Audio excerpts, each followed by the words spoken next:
Part 3। Fujairah की वो रात कभी नहीं भूल पाई, लेकिन कहानी यहीं खत्म नहीं हुई। इस दफा उनके साथ एक नया बंदा भी था, अब्दुल बसीत के वालिद मोहम्मद यकूब, जो उनको समझाते रहते थे कि रात के सफर से बचो।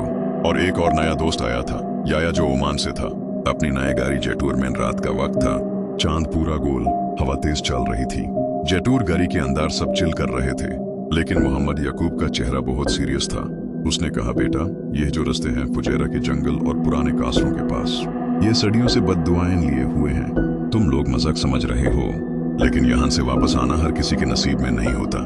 याया हंस के बोला, अंकल फिक्र मत करो, मेरी जेटूर फोर्ड है, कोई भी प्रॉब्लम होगी तो निकल जाएंगे। लेकिन मसाद ने धीरे से नोट किया कि याया के रियर मिरर में एक सया बर्बाद दिख रहा था, जैसे एक और आदमी गाड़ी के पीछे बैठा हो, जबकि वहां कोई नहीं था।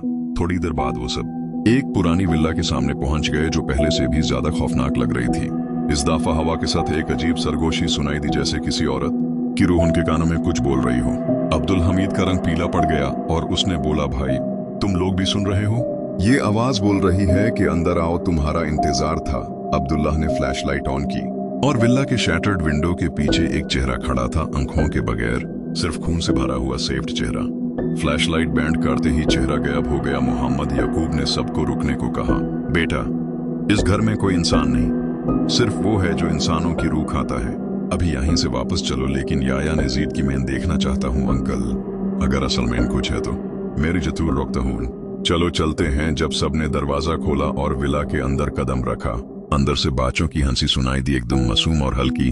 लेकिन जैसे जैसे वो अंदर बढ़ते गए, हंसी चीख में तब्दील होती गई। मसाद के सामने एक पुराना आईना था और उसमें सारे दोस्त दिख रहे थे सिवाय मसाद के। उसने घबरा के चीखा, मैं रिफ्लेक्शन में ही नहीं हूं, ये क्या है?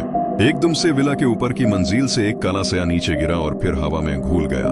जटूर के अलार्म्स एक साथ बजने लगे और गली के विंडोज अपने आप क्रैक हो खाए जाए से किसी ने पत्थर मारा हो।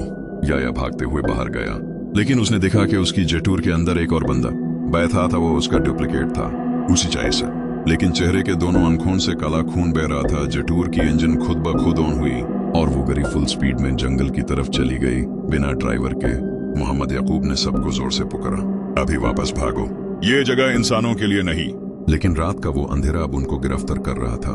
दरख्तों के पीछे से हंड्रेड्स ऑफ लाशों के चेहरे झलक दिखाने लगे, जैसे वो सब उनको खींचने को तैयार हो। और सबसे डर वाली बात, वो औरत की आवाज फिर से सुनाई दी, तुम सबका वक्त आ गया है, कोई वापस नहीं जाता।